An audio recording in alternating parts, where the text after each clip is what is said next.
Buenas noches. Continuando con nuestro programa de biología, en esta oportunidad vamos a cambiar de unidad y vamos a revisar lo que tiene que ver con ciertos aspectos de salud humana. ¿Ok? Recuerden que en la sesión anterior habíamos sentado una base entendiendo de que la célula para poder cumplir, o en este caso si hablamos en este caso de una estructura celular o si hablamos de un organismo en su complejidad, digamos, para que este organismo, para que esta célula pueda cumplir sus, en este caso, hola Noah, para que pueda cumplir en este caso sus obligaciones, hola, buenas, para que pueda en la práctica, para que las células puedan cumplir sus obligaciones, necesitan llevar a cabo metabolismo. ¿Y eso en qué se traduce? En que van a ejecutar ciertas reacciones químicas que le permitan construir algún elemento que requieren, o también, en este caso, degradar o destruir algún elemento que les genere algún inconveniente. Si hablamos de una toxina, si hablamos de algún radical libre o alguna sustancia tóxica. Por lo tanto, digamos, todas esas reacciones que en este caso, o todos esos nutrientes que participan en el metabolismo, también van a sentar la base para que, por ejemplo, se puedan generar estructuras de mayor complejidad, que son los llamados órganos y sistemas. Entonces, en particular, me voy a referir a cómo, digamos, ocurre el proceso de maduración, digamos, a nivel, por ejemplo, de ciertos órganos, de ciertos sistemas, y cómo eso se traduce en que, digamos, las células, por ejemplo, puedan adquirir una función, digamos, relacionada o vinculada con la sexualidad, que tiene que ver, por ejemplo, con producir gametos, con producir ciertas sustancias químicas que se denominan hormonas, y cómo eso puede permitir que en este caso podamos, digamos, posteriormente transmitir nuestro legado genético. Por lo tanto, esta es nuestra séptima clase, en la cual vamos a revisar algunos aspectos de la sexualidad humana. ¿Ok? ¿Cuál es el foco de esta materia en la PAES? Digamos, yo voy a hablar por lo menos del sistema reproductor femenino y masculino, pero del sistema masculino voy a hacer una pequeña referencia, ¿ok? Porque el foco de la prueba va a estar puesto en la arquitectura femenina y cómo, por ejemplo, ciertos cambios, ciertas acciones que se dan, por ejemplo, por la influencia de ciertas hormonas, vamos a ver cómo, por ejemplo, eso incide en que se genere el llamado ciclo femenino, ¿ok? Ciclo sexual femenino. Por lo tanto, tengan presente que, por lo menos hablando en términos estrictamente biológicos, lo que les van a preguntar en la PAES está más relacionado con el ciclo femenino. Igual voy a hacer algunas menciones del ciclo masculino. ¿Ok? Hola Almendra, no te preocupes, si estábamos recién comenzando. Como es la tradición, ahí les pido que enciendan sus cámaras y como les digo, la idea es para que no sea algo tan impersonal. Gracias para quienes ya la tienen encendida. ¿Ok? Entonces, haciendo una rápida mención de lo que habíamos visto en sesiones pasadas, básicamente había mencionado el hecho de que para que la célula, o por ejemplo para que ciertas estructuras puedan cumplir sus obligaciones, requieren desarrollar un metabolismo. Y para eso, para que la célula pueda, por ejemplo, gestionar, digamos, todas esas reacciones, necesita combustible, necesita grasa, necesita azúcar, necesita proteínas y en este caso también, por ejemplo, sales minerales, agua, en este caso ciertos gases como por ejemplo el oxígeno, digamos, entre otros. ¿Ok? Entonces, hablamos de ciertas características, de cómo se forman estos nutrientes, de cómo, por ejemplo, cuáles son las funciones que tienen y cómo tienen que entender el concepto de una unidad que vendría siendo digamos, un ladrillo o una unidad base que se puede ensamblar con otras unidades y de esa manera generar estructuras más complejas. En este contexto, por lo menos todo ese combustible que permite, en este caso, que la célula desarrolle o cumpla un metabolismo, esas reacciones van a participar en muchos procesos. Y dentro de eso, también, digamos, adquiere relevancia el desarrollo y la maduración de nuestros sistemas reproductores. Recuerden que eso está determinado genéticamente a partir de cierta información genética que está guardada en los llamados cromosomas. ¿Ok? Entonces, por lo menos, ¿cómo les van a preguntar esta materia? Ustedes, por lo menos, no tienen que saber el detalle de toda la estructura reproductiva, sino que entender de que, digamos, van a existir, por lo menos tanto para el sistema masculino como para el femenino, van a existir ciertos órganos que se denominan gónadas. ¿Cuál es la idea? En este caso, por ejemplo, si hablamos de los testículos o si hablamos también de los ovarios, esas estructuras se denominan gónadas y ¿cuál va a ser su función? Dato de Páez, están especializadas en producir, en este caso, gametos. ¿Ok? Por lo tanto, esas células que se llaman gametos, en la práctica, ¿qué son? Vendrían siendo los espermatozoides y los ovocitos secundarios. ¿Ok? Entonces, acá tenemos un punto. Pero ¿cuál es la idea? No basta solamente con, en este caso, producir los gametos.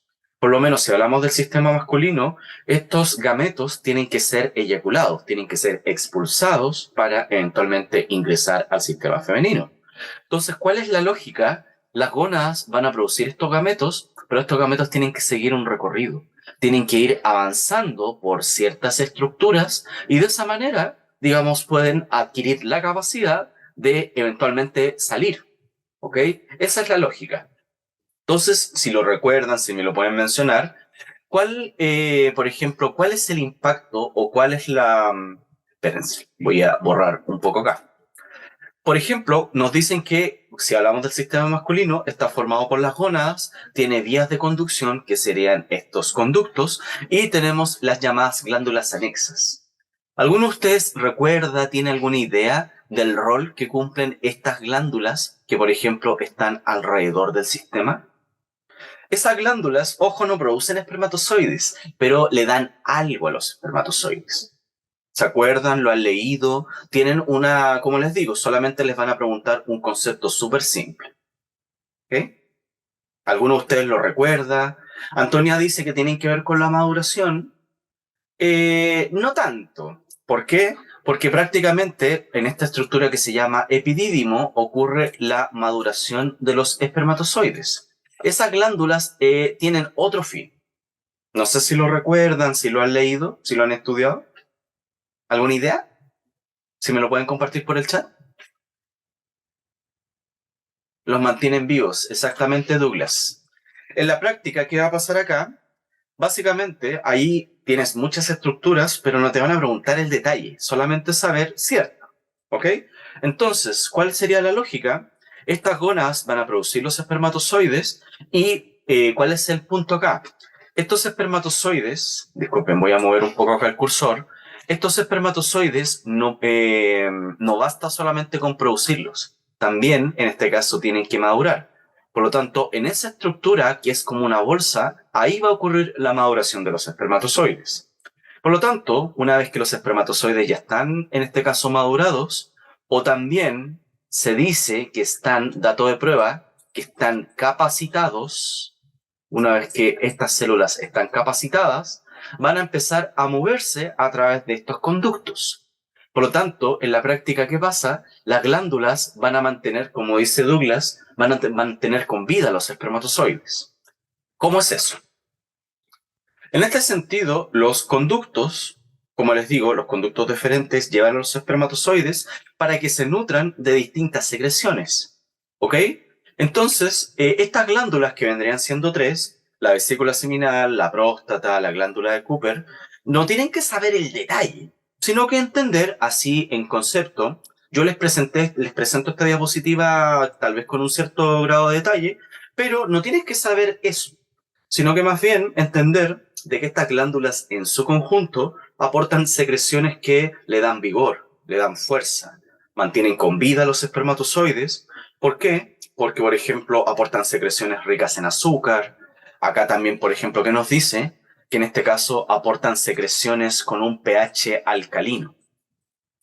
¿Alguno de ustedes recuerda o tiene alguna idea de cuál es la lógica de ese concepto? ¿Qué significa o cuál sería la idea de que esa secreción sea alcalina? ¿Para qué es? Porque uno diría, ya, ¿por qué no es ácido? ¿O por qué no tiene pH neutro? ¿Alguno de ustedes lo recuerda? ¿O tiene alguna idea?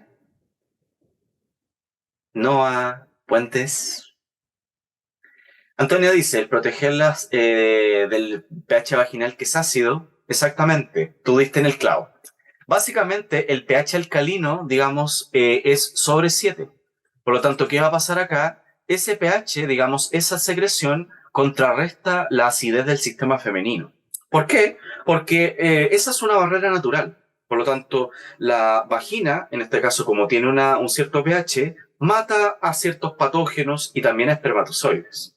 Por lo tanto, los espermatozoides, para evitar esa muerte, van a contrarrestar o se van a colocar un escudo a partir de esa secreción que aporta la próstata.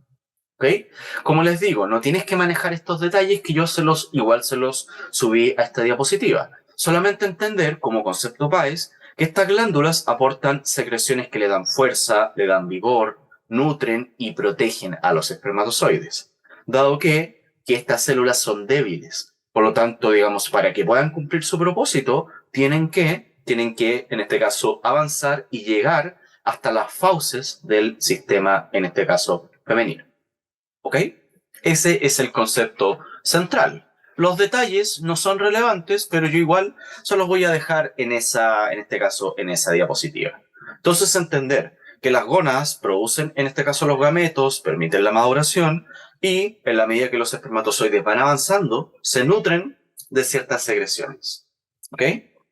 Un momento. Que ahí el gatito está pidiendo atención. ¿Ok? Ese sería el concepto. Entonces, ¿qué hay que destacar acá? Básicamente, todas las reacciones o todo lo que tiene que ver con el metabolismo lleva a que, por ejemplo, desarrollemos nuestros sistemas reproductores, de que puedan madurar y que de esa manera podamos generar células funcionales. Pero, ¿cómo es la lógica acá? Esta materia se sacó de la PAES, pero, digamos, es como un contrasentido porque igual la tienen que manejar una noción, ¿ok? ¿Cuál es esa noción? Ustedes tienen que entender de que esto no se regula solo. El desarrollo de los sistemas reproductores, de la formación de los gametos, no se regula de la nada, sino que, en este caso, tienen que haber ciertas sustancias que den órdenes. En ese sentido, estas sustancias que dan órdenes o que inducen ciertos procesos se denominan hormonas. ¿Ok? Y entonces, en ese sentido, lo que les voy a mencionar en esta clase tiene que ver con ciertas hormonas que se denominan sexuales. ¿Ok? Esas hormonas sexuales básicamente son los estrógenos, la progesterona y la testosterona. Entonces, ¿qué pasa acá? Esto, digamos, ¿cómo se controla? Se controla básicamente del cerebro. Entonces, ¿qué pasa acá? Les pido un poco de atención para que se entienda la idea. A nivel cerebral, ¿qué va a suceder? Se van a liberar ciertas hormonas que participan en toda esta regulación, que es, en este caso, la hormona que se llama FSH y otra hormona que se denomina LH. ¿Ok? Estas hormonas se liberan desde el eje, digamos, cerebral. ¿Y qué van a provocar? Van a provocar a nivel de las gónadas, que cuáles vendrían siendo, las gónadas vendrían siendo los testículos y los ovarios, es decir, participan ambas hormonas en el sistema masculino y en el sistema femenino. Por lo tanto, ¿qué van a provocar? Van a provocar que, por ejemplo, en este caso se generen espermatozoides o ocitos y aparte también, en este caso, permiten generar ciertos caracteres, en este caso, ciertos rasgos, si lo quieres ver así. Por lo tanto, esta acción hormonal, por lo menos si hablamos del sistema masculino, ¿en qué incide? En que los testículos produzcan una hormona sexual que se llama testosterona.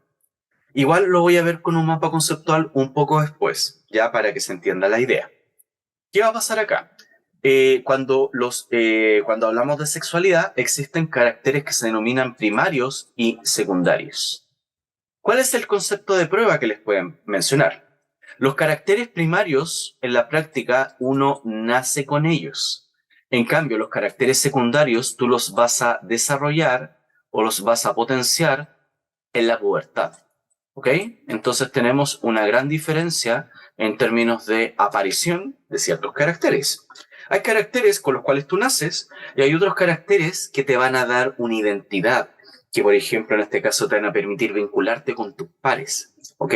Que te van a permitir, por ejemplo, encontrar una pareja sexual, ciertos rasgos que te van a permitir copular y eventualmente, digamos, si es que ustedes lo deciden, reproducirse. Por lo tanto, esa es la idea. Entender de que hay una regulación hormonal desde el cerebro y eso en qué va a incidir en que puedas generar caracteres primarios o caracteres secundarios. Eso de manera simple. No sé si con esa idea tienen alguna duda, tienen alguna consulta, alguna acotación. ¿Ideas? Ahí sí me pueden escribir. Dicho. Ya, perfecto. Entonces, eso como les digo, lo voy a ir explicando con más detalle, ¿ya? Así que no se preocupen. En ese sentido, las características secundarias, como yo les mencionaba, se comienzan a desarrollar desde la pubertad. ¿Y eso por qué se da? Se da porque, en este caso, las gónadas, en este caso, comienzan, aparte de producir espermatozoides, también comienzan a producir elevadas cantidades o elevadas, perdón, concentraciones de testosterona, ¿ok? En el caso masculino o en el caso femenino, principalmente se liberan estrógenos, ¿ok? Acá también hay un error típico que se comete, que no sé, pues si se dice que un individuo, por ejemplo, es de cierto sexo, va a producir solo testosterona o solo estrógenos. Eso es falso, ¿ok? Nosotros, si hablamos en este caso en términos masculinos, producimos testosterona, pero también podemos producir trazas, ¿ok? Podemos producir una pequeña cantidad de estrógenos o en este caso las hembras también pueden producir algo de testosterona. La gracia es entender de que en este caso la cantidad, digamos, es mínima, ¿ok? Pero podemos generar de ambos tipos, hormonas masculinas y hormonas femeninas, ¿ya? Entonces, más allá de lo... A ver, me esperan un momento, que acá me botó una cuestión.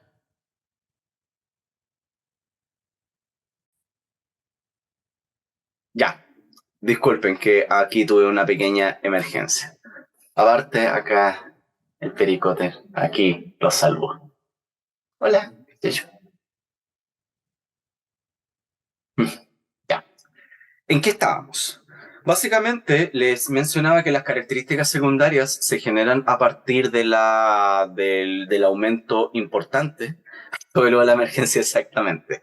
¿Tiene que ver con qué? Con que las características secundarias se dan porque hay un alza de las hormonas sexuales, un alza de testosterona, un alza de, en este caso, estrógeno. ¿Y eso en qué se va a traducir? En que ciertas características se van a potenciar, en este caso, desde la pubertad. Por lo menos, si hablamos, por ejemplo, del sistema masculino, hay un alto desarrollo de masa muscular, engrosamiento, por ejemplo, de la laringe, el crecimiento digamos, de las gónadas. Lo que tiene que ver principalmente, y eso por favor anótenlo, se genera una biosíntesis de proteínas y tejido muscular, ¿ok? En el caso del sistema femenino, digamos, las reacciones de síntesis están más bien ligadas a qué, en este caso, a acumular, por ejemplo, grasa. Y ahí les voy a explicar el por qué. Todas estas reacciones, como son de producción, son reacciones anabólicas, ¿ok? ¿Por qué? Porque en ese sentido van a permitir, en este caso, la creación de nuevos elementos, ¿ok? Lo que tiene que ver con el crecimiento, el desarrollo de la masa muscular, el engrosamiento de la laringe, el desarrollo de las gónadas, lo que tiene que ver en este caso con el crecimiento del vello corporal. Todas esas características son de orden secundario y, como les digo, son de orden anabólico. ¿Por qué? Porque significa síntesis, creación. ¿Ok? Eso, como les digo, es un concepto súper simple, pero que tienen que manejar para la paz. Entonces, más bien yo quería llegar a esto. Como les digo, esto puede parecer un poco técnico, pero lo vamos a sintetizar lo máximo posible. ¿Qué nos quiere decir acá? Que, por ejemplo, estas hormonas que circulan por el torrente sanguíneo, en algún momento se liberan desde el cerebro. ¿Ok? ¿Qué tenemos acá? Acá tenemos básicamente cuando hablamos de hipotálamo o hipófisis, eso es parte del cerebro, son glándulas. ¿Ok? Si hablamos de una manera un poco más específica, cuando hablamos de una glándula, dato de Páez, es una estructura, en este caso un órgano, una célula incluso, o en este caso la célula es parte de una glándula, que va a liberar hormonas. ¿Ya? Por lo tanto, ¿qué va a pasar acá? El hipotálamo va a liberar una hormona que va a estimular el hipófisis y va a liberar estas dos hormonas. Entonces, más allá de estos detalles, como les digo, no son muy relevantes. Yo igual se los voy a explicar, pero eso no es el meollo del asunto. ¿Qué pasa acá? Por ejemplo, esta hormona que se llama FSH, en la práctica, ¿qué va a favorecer? De manera súper simple, va a favorecer el desarrollo de los espermatozoides. ¿Ok? Tienes un camino. En cambio, por ejemplo, esta otra hormona que se denomina LH, ¿qué va a hacer? Va a favorecer, en este caso, el desarrollo o la producción de la hormona masculina, que es la testosterona. Por lo tanto, tienes dos caminos. Un camino para producir hormona y otro camino para producir espermatozoides. ¿Ya? Y aparte, la testosterona, ¿qué va a hacer? Va a permitir mantener las características secundarias. Es decir, cuando hay un alza de testosterona, ¿qué va a pasar? Vamos a desarrollar masa muscular, va a ocurrir engrosamiento de la laringe, crecimiento de vello corporal y todos estos rasgos que potenciamos desde la pubertad. En la práctica existen dos caminos. Pero ¿qué va a pasar acá? En algún momento, cuando existe un estímulo sexual, ¿qué va a ocurrir? Este recipiente o este reservorio que es el testículo va a empezar a saturarse de espermatozoides. Por lo tanto, ¿qué va a pasar? Obviamente, el testículo tiene una capacidad finita, limitada. Entonces, ¿qué va a suceder? En algún momento, el sistema no va a dar más, no va a aguantar más espermatozoides. Por lo tanto, ¿qué va a pasar acá? Estas células que están dentro del testículo van a liberar una hormona ¿para qué? Para que se dejen de producir espermatozoides. El efecto ya el efecto fue suficiente. No se requiere producir más. Por lo tanto, el sistema se va a autorregular. ¿Para qué? Para que no se produzcan más espermatozoides. ¿Ok? Esa es una vía. O también, si hay mucha testosterona, también ¿qué va a pasar? Se va a enviar una señal para bloquear el cerebro. Simplemente para que no se genere más testosterona. Porque yo les pregunto si lo han vivido o si lo pueden recordar de su estudio. ¿Qué pasa, por ejemplo, no sé, pues, si hablamos en el sistema masculino? ¿Qué pasa cuando hay un alza de testosterona, mucha testosterona, o en el caso de ustedes, de las hembras, cuando hay un alza de estrógeno? ¿Cómo es la actitud? ¿Cómo es la posición? ¿Cómo es el carácter? ¿Cómo es la competencia? ¿Qué pasa cuando tenemos un pic de las hormonas sexuales o una alta concentración? Si me lo pueden contestar en el chat. Cuando tienen un alza de estrógeno, cuando, por ejemplo, y ahí lo voy a explicar en la sesión siguiente, cuando hay un alza de estrógeno, eso tiene que ver con es previo a la ovulación. Por lo tanto, yo les pregunto, ¿cómo, por ejemplo, qué pasa con el deseo sexual? ¿Qué pasa con la competencia? ¿Qué pasa con la agresividad? ¿O con el deseo? Si me lo pueden contestar. Almendra pregunta, ¿mayor deseo sexual? ¿Alguien puede contestar esa pregunta o tiene alguna idea? Cuando hay una alta concentración de hormonas sexuales, tanto masculinas como femeninas. Desbalances emocionales, sí, en parte puede haber. ¿Por qué? Porque esas hormonas nos vuelven más, o cuando están en exceso, nos vuelven más salvajes, nos vuelven más animales. Aumenta la competencia, ¿ok? Aumenta el instinto de sobrevivencia. Va a aumentar el deseo sexual. Es decir, exactamente, Almendra, el líbido va a ser mucho más alto. Entonces, acá lo menciono de una manera así bien, es para que se entienda la idea. De repente hay, no sé, pues, algunas personas plantean de que no, que por ejemplo, no sé, tal vez algunos individuos se ayudan entre sí, qué sé yo, son súper solidarios. Pero ¿qué pasa? Cuando aumentan las hormonas sexuales, esa solidaridad hasta ahí llega. ¿Por qué? Porque, por ejemplo, entre los hombres hay una alta competencia y entre las hembras también hay una alta competencia. ¿Ok? Por lo tanto, eso es algo normal, es algo instintivo. Douglas dice, aumento del desarrollo del cuerpo, pelo. Eso es sostenido en el tiempo. Pero, por ejemplo, si tenemos un pic de hormonas, eso se va a traducir sobre todo en conductas, mayor agresividad, mayor territorialidad, mayor instinto de copulación, mayor deseo sexual. Entonces, obviamente, eso lo necesitamos en un momento, pero no de manera sostenida. Por lo tanto, si hay un alza de hormona, ¿qué va a pasar? El sistema va a bloquear su producción. No se requiere más testosterona o no se requieren más espermatozoides. ¿Ok? Estas células las voy a explicar después, pero no son relevantes, sino que entiendan de que a nivel cerebral puedes estimular, por una parte, la producción de gametos y por otra, la producción de hormona sexual. Tienes dos caminos. No sé si se entiende esa idea o hay alguna duda. ¿Dudas, consultas?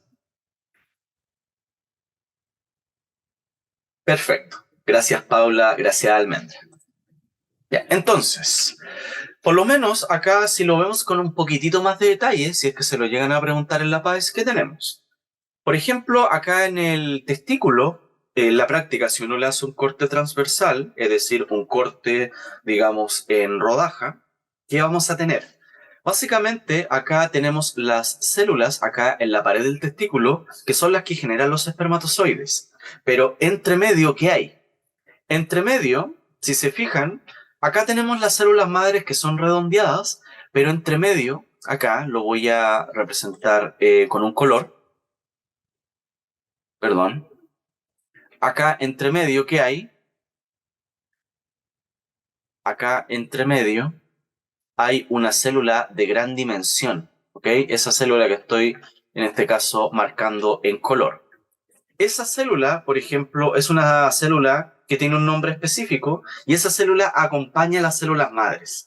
Por lo tanto, ¿qué va a hacer? Si es una célula de gran tamaño, puede abrazar, puede proteger, puede nutrir ¿a qué? A las células madres. Por lo tanto, esas células, ¿qué van a hacer? Esas células en la práctica van a favorecer la producción de espermatozoides. ¿Ok? Todo esto es dentro del testículo. Hay algunas células que permiten producir espermatozoides y hay otra célula que está un poco más acá que permite la producción de hormona masculina. ¿Ok? A eso me refiero con estas células. Y es lo que en este caso estaba en el esquema anterior. Lo que pasa es que a nivel cerebral, la FSH actúa sobre las células de gran tamaño que permiten producir espermatozoides y la LH permite a otras células generar testosterona. Hay una diferencia. No es que una célula haga todo el trabajo, sino que tienes una división, digamos, en términos de la célula que funciona. ¿Ya?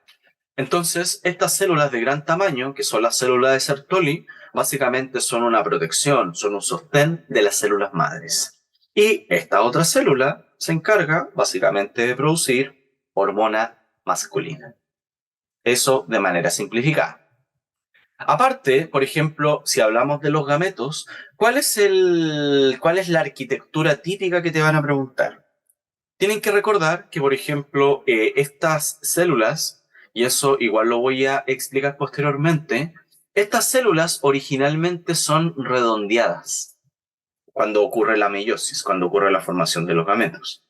¿Qué pasa? Esta célula nos sirve, por lo tanto, esa célula va a experimentar una gran transformación para finalmente generar algo así, generar una célula que tiene una cabeza, tiene un cuello y tiene una cola. Experimenta una gran transformación. Entonces, ¿qué nos dice acá? Por ejemplo, la cabeza tiene una estructura que se llama acrosoma. ¿Ok? Palabra técnica, media rara, no me dice mucho. Si a ustedes se lo preguntan en la prueba, si lo han leído, si lo han visto en alguna pregunta, qué sé yo, por aquí, por allá, ¿se acuerdan qué es lo que hace esa estructura? El llamado acrosoma. ¿Tienen alguna idea? ¿Lo recuerdan?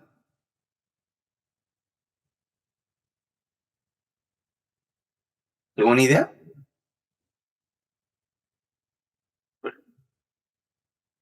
No. En la práctica, y eso por favor anótenlo, el acrosoma tiene una sustancia que es corrosiva. ¿Y eso qué se refiere? Un corrosivo es un ácido que permite básicamente ir, cuando el espermatozoide se encuentra con el ovocito, de esa manera puede ir atravesando las capas que lo protegen, puede penetrar de esa manera y fecundar al ovocito. ¿ok? Por lo tanto, es una sustancia que tiene un corrosivo o un ácido. Nos dice que, por ejemplo, acá el cuello tiene centriolo y tiene sobre todo mitocondrias. Ese es un concepto súper relevante y típico de la PAES. Recuerden de lo que vimos en clases pasadas, o no sé, pues si lo quieres analizar de manera más profunda.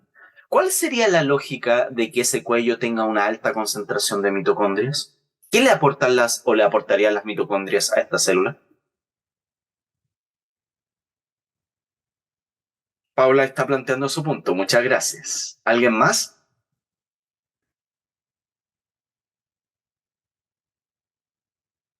Noah, Puentes, Javi, Milleray, Maite, Luna, Douglas, Constanza, Luciano. ¿Alguna idea?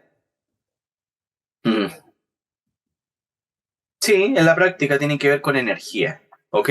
Las mitocondrias en la práctica que van a generar, el clásico ATP y el ATP es ultra necesario para que los espermatozoides se puedan desplazar, para que puedan ir avanzando y de esa manera ir atravesando los avatares y las dificultades que, digamos, impone, por ejemplo, el sistema femenino. Exactamente, tiene que ver con qué, como dice Douglas, con la movilidad. Exactamente. O favorece la movilidad. Aparte también, digamos, no basta solamente con tener energía, sino que tiene que haber una estructura que tenga la función específica de dar locomoción o movilidad, que vendría siendo el flagelo. ¿Ok? Digamos, eso obviamente es mucho más complejo, pero para efectos de PAES es lo que a ustedes les van a preguntar. ¿Ya? Entonces, tenemos la siguiente pregunta, tipo PAES. Dice, el sistema reproductor masculino se regula mediante feedback negativo, del cual es correcto afirmar que, para entender el concepto de feedback negativo, hay que recordar y ustedes tienen que aplicar este mapa conceptual. Cuando hablábamos de feedback negativo, tenía que ver con esto. Cuando hay un exceso de este elemento o de este elemento, ¿qué va a pasar? El sistema va a generar una señal de este tipo. ¿Ok? Eso es una pequeña ayuda. Si hay mucho de espermatozoides o si hay una alta concentración de testosterona, el sistema va a generar tal o cual efecto. Eso es lo que se conoce como retroalimentación negativa. Entonces, veamos qué alternativas tenemos para responder. Dice, nos dice que el sistema masculino se regula por un feedback negativo, con lo cual es correcto afirmar que un aumento en la producción de testosterona estimula la espermatogénesis. La hormona inhibina bloquea la secreción de FSH. La hormona luteinizante, ¿cuál es la luteinizante? Es lo mismo que hablar de LH. Digamos, estimula las células Sertoli para que sinteticen testosterona. La FSH inhibe la producción de espermatozoides. Y la FSH estimula las células de Leydig para que sinteticen testosterona. Acá, como les digo, tienes que manejar bien el mapa conceptual. Saber, por ejemplo, qué hormona actúa sobre tal célula y genera tal efecto. Dice, un aumento en la producción de testosterona estimula la espermatogénesis. Eso es decir, un aumento estimula. ¿Eso tiene que ver con feedback negativo? ¿Podría ser o no? Paula dice que no. ¿Por qué?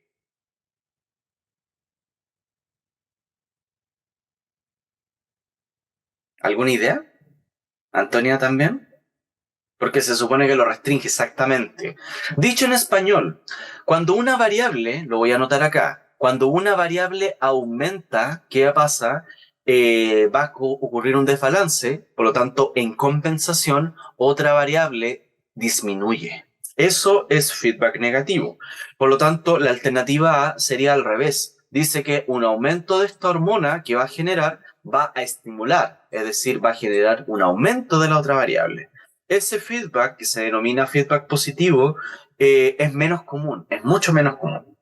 ¿Ok? En términos de sexualidad, aplica el feedback negativo. Entonces, la A no es. Dice, la hormona inhibina bloquea la secreción de FSH. Veamos o recordemos, en este caso, el mapa conceptual. ¿Qué nos dice acá? Las células de Sertoli, que son células de gran dimensión que están dentro del testículo, favorecen la producción de espermatozoides. Pero cuando hay muchos espermatozoides, producen justamente inhibina, que va a bloquear la hormona FSH. Por lo tanto, esa relación es correcta. ¿Ya? Esa relación sí es correcta. Por lo tanto, tenemos esa alternativa que sería en este caso la clave. Pero igual, de todas maneras, analicemos las otras alternativas. Dice, la hormona luteinizante, que sería la LH, estimula las células Sertoli para que sinteticen testosterona. No. Tienes que recordar esta lógica. La FSH actúa sobre la célula S, ¿para qué? Para producir espermatozoides. Y la LH actúa sobre la célula L para que produzca testosterona. Digamos, ese es el orden correcto. Por lo tanto, ahí hay una discrepancia. La LH actúa sobre la célula de Sertoli. No, es la FSH. Por lo tanto, no es. D. ¿La FSH inhibe la producción de espermatozoides? No, pues la FSH, digamos, por definición, ¿qué es lo que hace? Favorece la producción de los espermatozoides. Por lo tanto, digamos, esa relación es incorrecta. E. Dice la FSH estimula las células de Leydig, la célula L, para que sintetice testosterona. Ahí la información está cruzada. Esa hormona no tiene que ver con esa célula. Y también esa hormona no tiene que ver con esa célula. ¿Ok? Es una pregunta tal vez más específica, pero la idea es que se recuerden o vinculen el concepto de hormonas. Que las hormonas pueden actuar, por ejemplo, por la vía de producir espermatozoides o de producir hormona sexual. ¿Ok? Entonces, yo que les recomiendo que en este caso, con tiempo, analicen y estudien ese mapa conceptual. ¿Ok? Esa sería la idea. Por lo tanto, la alternativa correcta es la B. Aparte, también tenemos esta otra pregunta que es más visual y acá de esa manera tal vez lo podemos analizar. Dice, la siguiente figura corresponde al corte en rodaja o corte transversal, de manera más técnica, de un túbulo seminífero, que son estas cavernas dentro del testículo. Entonces, ¿qué nos dice? Con respecto a la figura, ¿qué se puede deducir o inferir? Ir más allá. Dice, la célula X, que sería esta célula chiquitita, proporciona nutrición y sostén a las células germinales, o también llamadas células madres. Independiente de que ustedes sepan o no el nombre, da lo mismo. Vean, analícenlo en términos lógicos. Estas células, fíjense el tamaño que tienen. ¿Esa célula podría nutrir y sostener a otra célula? Si tiene ese tamaño. ¿Qué creen ustedes? ¿Por el tamaño? Ahí Antonia está planteando su punto, Paula también. ¿Alguien más? Si es una célula diminuta, chiquitita, ¿podría cuidar a las células madres? Es muy pequeña, exactamente, Douglas. Por lo tanto, digamos, la lógica te lo dice. Para que una célula proteja, abrace, nutra a la otra, al menos tiene que tener el mismo tamaño, como mínimo. E incluso debería ser una célula de mayor tamaño. Exactamente. Por lo tanto, esa relación es incorrecta. B, dice, la principal función de la célula Y, que es esa célula de gran tamaño, es sintetizar testosterona. No. Esa célula de gran tamaño, básicamente, ¿qué va a hacer? Va a ser protección y sostén de las células madres. Como les digo, esa es una célula de gran dimensión que está entre medio de las células madres. Por lo tanto, tiene esa función de nutrir, de proteger. Dice, en la pared del túbulo seminífero se producen divisiones de tipo mitótico y meiótico. Eso no lo hemos visto, pero ¿alguno de ustedes se acuerdan lo que significa? Y de esa manera sería correcto de que estas células, en este caso las células de la pared, se pueden dividir por esos tipos de procesos. ¿Es correcto eso o no?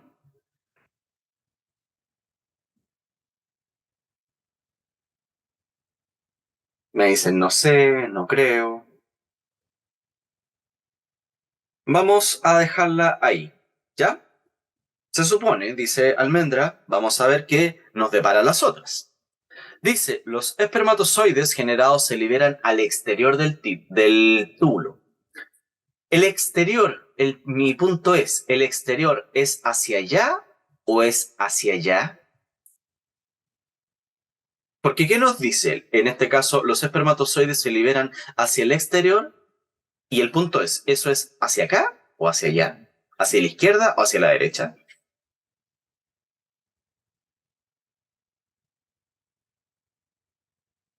Recuerden que esto es es una estructura dentro del testículo, ¿ok? Si hablamos del exterior, significa que los espermatozoides saldrían hacia acá. ¿Eso es correcto? ¿Los espermatozoides salen hacia acá o se van al interior del testículo? Ahí Almendra está planteando su punto, ¿ok? Dice con respecto a la alternativa C. En ese sentido, los espermatozoides, ¿qué pasa? Digamos, se van a liberar al interior de la caverna. Por lo tanto, esa relación no es correcta. Ahí Almendra está hablando de la alternativa C. Alguno de ustedes, si lo recuerda, en la práctica cuando hay mitosis, ¿qué pasa? Hay multiplicación, ¿ok? Por lo tanto, ¿qué significa eso? Que estas células se van a multiplicar o van a proliferar y cuando hablamos de meiosis, eso tiene que ver con formación de espermatozoides. ¿Será correcto eso? ¿Que estas células se multipliquen y luego den origen a espermatozoides? Traten de verlo así. ¿Estas células madres, en este caso, conviene que todas originen espermatozoides? ¿O conviene que una fracción se divida y que otra fracción quede guardada en caso de?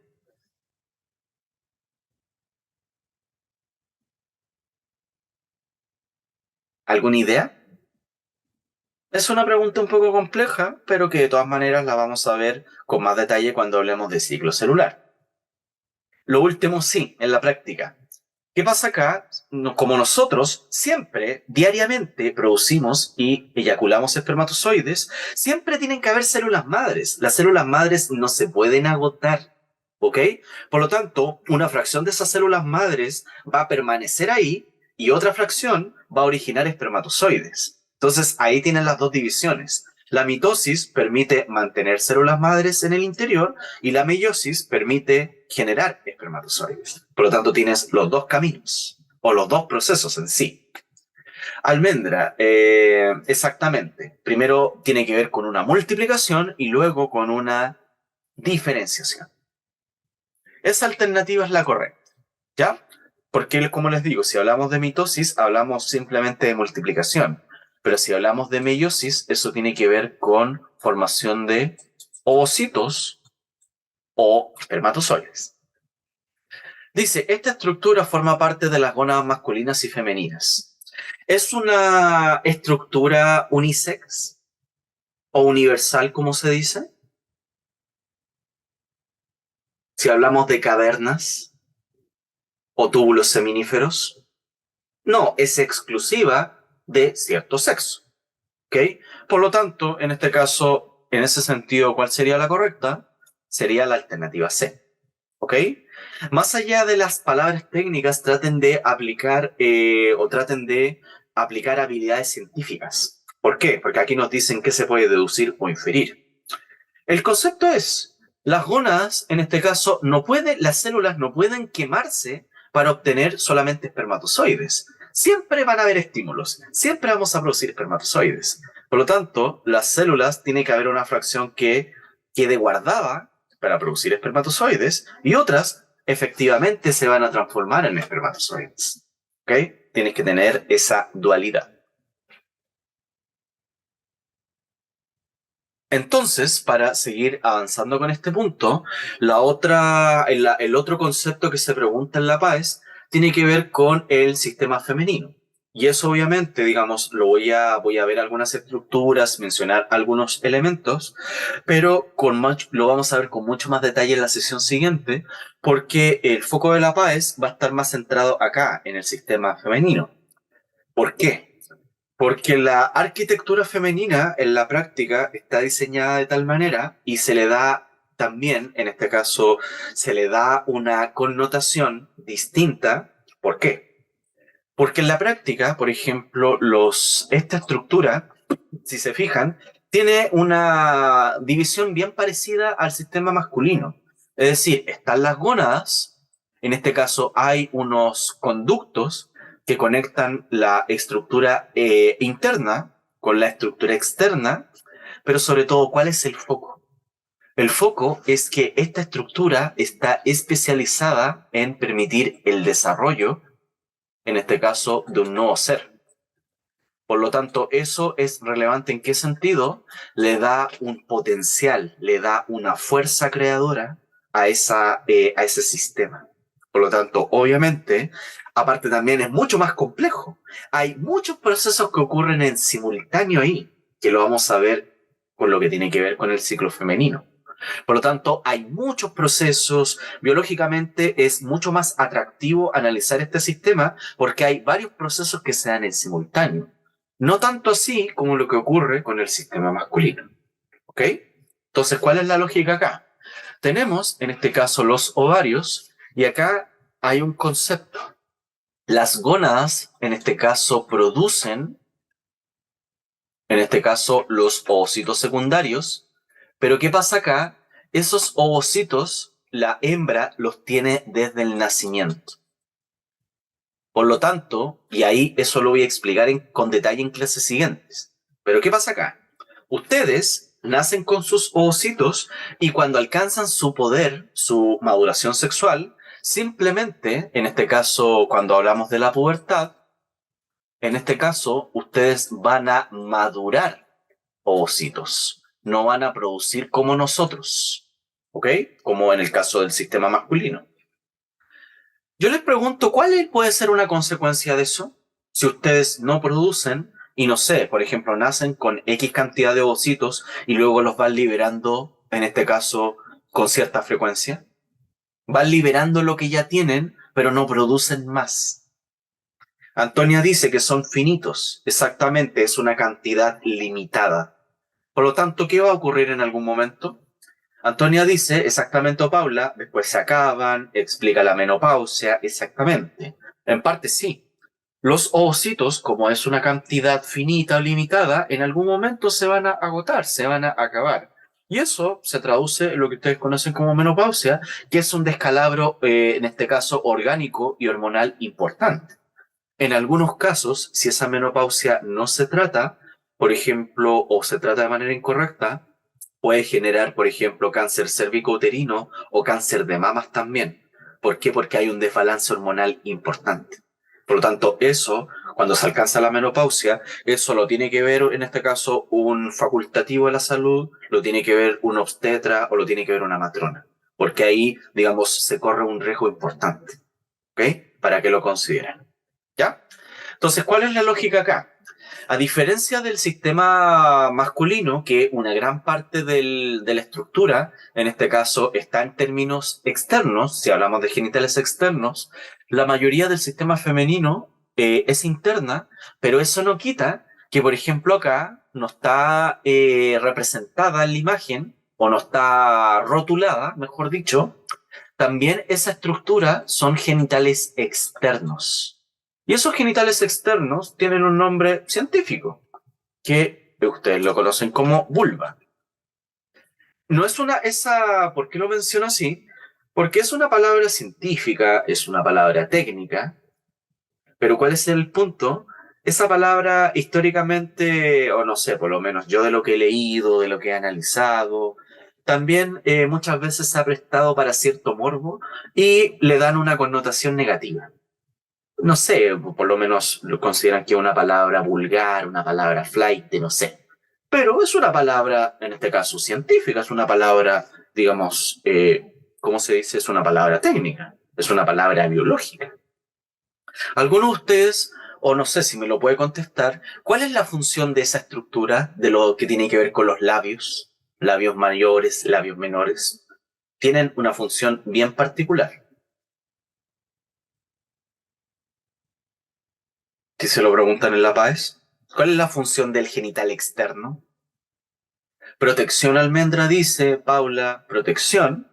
Sí, en parte sí, porque son pliegues, son estructuras que tienen forma de pliegue, por lo tanto eso actúa como una barrera contra la entrada también, por ejemplo, de patógenos, de espermatozoides, estimulación también. ¿Por qué? Porque en este caso, en los labios también, o alrededor de los labios, en cierta zona existe lo que ustedes conocen como el clítoris. Y la gracia del clítoris en la práctica es un pene vestigial, ¿ok? Es un pene que no se desarrolló, pero que tiene importantes terminaciones nerviosas. Por lo tanto, puede ser estimulado, puede en este caso ser un órgano de placer para conocer, en este caso para autoconocerse, pero alguien diría ya, algo más biológico, también, un dato de Páez, el clítoris tiene mucha irrigación sanguínea. Entonces, literalmente, ¿qué es lo que hace? Alimenta una gran parte del sistema, digamos, del genital femenino. ¿Ok? Como tiene muchas terminaciones nerviosas, tiene una alta nutrición y un alto flujo de nutrientes en términos sanguíneos. Por lo tanto, esa estructura direcciona el flujo sanguíneo ¿para qué? Para alimentar al sistema femenino. Por lo tanto, tiene que ver, como tú dices, con estimulación, con lubricación, pero sobre todo con transporte de nutrientes. Es muy relevante en términos de nutrición, para que lo consideren en su programa. ¿Ok? Entonces la gracia, o por lo menos la dinámica de este sistema, tiene que ver con producir ovocitos, en este caso antes del nacimiento, y cuando ustedes alcanzan su madurez sexual, estos ovocitos se van a ir liberando paulatinamente. ¿Por qué digo paulatinamente? Porque se tienen que cumplir ciertos pasos o ciertos eventos. Esos eventos lo vamos a analizar con detalle en la siguiente sesión. Como les digo, acá aplica casi la misma, o es una lógica muy parecida al sistema masculino.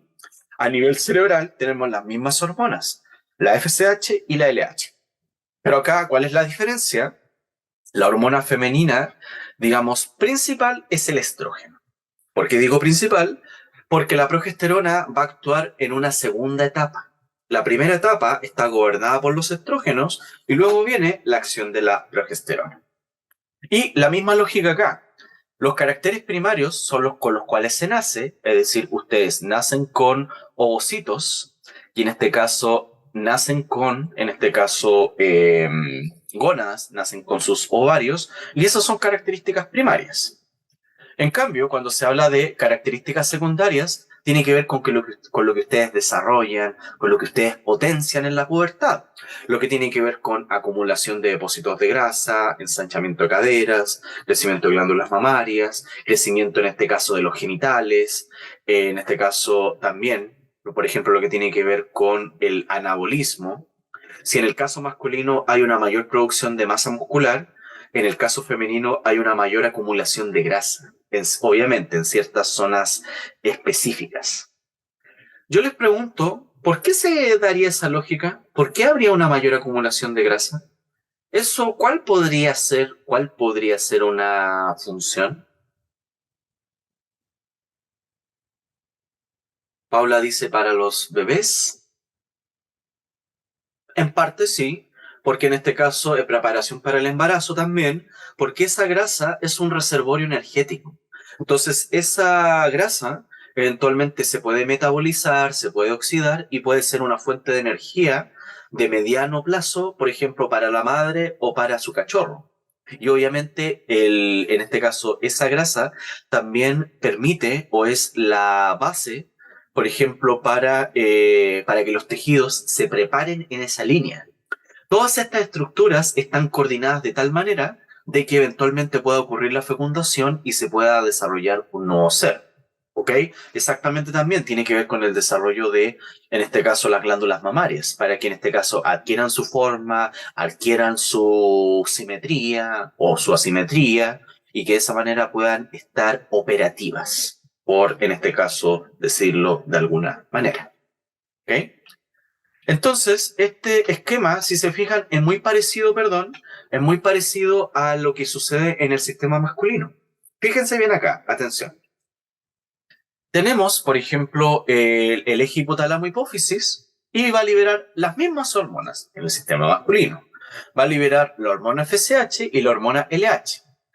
Al igual que en el sistema masculino, que hace la FSH permite madurar ovocitos. Pero ojo, no habla de producción, habla solo de maduración. ¿Por qué? Porque ustedes ya nacen con sus ovocitos casi listos. No sé, por dar una idea, están formados en X porcentaje y cuando ustedes alcanzan su pubertad y cuando liberan esos ovocitos mes a mes, esos ovocitos se van a, en este caso, se van a, digamos, se van a terminar en parte de formar, no al 100%, porque lo voy a explicar en la siguiente sesión. Por lo tanto, esta hormona tiene que ver con gametos, la FSH, y la LH tiene que ver con producir hormonas, por ejemplo, estrógeno y progesterona también. Estas hormonas, ¿qué es lo que hacen? Permiten desarrollar las características secundarias y una característica notable que tiene que ver en este caso con estas características secundarias es el clásico y, digamos, bien ponderado ciclo femenino. ¿Ok? A modo de introducción, y eso obviamente lo voy a ver con detalle en la siguiente sesión, ¿cuál es la gracia del ciclo femenino? ¿Qué eventos suceden ahí? Me dicen por interno, profesor, no se sabe exactamente cuántos ovocitos tiene una mujer. Hay una cifra estandarizada, no lo recuerdo exactamente. Pero ¿cuál es la lógica? Por dar una idea. Obviamente esto es un ejemplo ficticio. Por ejemplo, si una mujer nace, por ejemplo, con 2.500 ovocitos, esos 2.500 no van a llegar vivos hasta la pubertad. Hay una fracción que se va a morir y lo que queda vivo, eso se va a ir madurando mes a mes. Pero el punto es, digamos, hay una fracción que se muere. Por lo tanto, digamos, ya de partida vas a tener menos ovocitos para liberar. Exactamente. Acá me están diciendo algunos eventos que suceden que por ejemplo tiene que ver con la menstruación, tiene que ver con la maduración de ovocitos, exactamente, tiene que ver por ejemplo con la ovulación, tiene que ver con el aumento del deseo sexual, del instinto de copulación. Todos esos procesos se dan en términos del ciclo femenino. También, lo vamos a ver en la clase siguiente, hay un cambio en la arquitectura femenina. ¿Por qué? Porque los tejidos, o en este caso el endometrio, que es un tejido a nivel del útero, puede crecer, se puede engrosar para albergar una nueva vida o puede colapsar si es que no ocurrió fecundación. Todas esas dinámicas las vamos a ver con detalle en la próxima sesión. ¿Ya? No sé si con esto tienen alguna duda, alguna consulta, alguna acotación, alguna palabra media rara. ¿Alguna idea? ¿Dudas? ¿Consultas? Recuerden, de todas maneras, tienen la grabación, así que posteriormente la pueden ver con calma y vincularlo con lo que vamos a revisar en la próxima sesión. Esa pregunta la voy a dejar de tarea, ¿ya? Para que la analicemos en la próxima fase o la próxima clase, ¿ya? Entonces les recuerdo, ahí si alguien lo quiere estudiar por su cuenta, bienvenido sea, pero como les digo, esto lo vamos a analizar la próxima sesión. Principalmente entender que este ciclo femenino puede tener una X duración de tiempo y que, por ejemplo, hay eventos a destacar. Por ejemplo, primero ocurre la menstruación, en algún momento ocurre la ovulación y hay distintas fases, ¿ya? Eso lo voy a ver con detalle en la próxima sesión y aparte también voy a revisar algunas preguntas, ¿ya? Así que, como les digo, más allá de las estructuras, manejen el concepto central. Los sistemas reproductores tienen gónadas que producen gametos y en el caso del sistema masculino, estos espermatozoides se tienen que nutrir de ciertas secreciones. En cambio, en el sistema femenino, las estructuras externas protegen básicamente a los genitales internos y los gametos femeninos, en este caso, están diseñados de tal manera de que puedan ser fecundados y puedan desarrollar una nueva vida. ¿Ya? Ahí aparte también les dejé un mapa que tiene que ver o que explica básicamente la acción de ciertas hormonas. ¿Ya? Así que próxima sesión revisaremos ciclo sexual femenino. ¿Ok? Por lo tanto, eso sería por hoy. Así que cualquier duda, cualquier consulta, me la pueden mandar por interno, o en este caso también pueden escribir por Instagram o me preguntan la próxima semana, ¿ya? Así que un gran abrazo, ánimo con todo, que termine la semana de la mejor manera posible y estamos al habla, ¿ya? Eso, un gran abrazo, muy bien, adiós.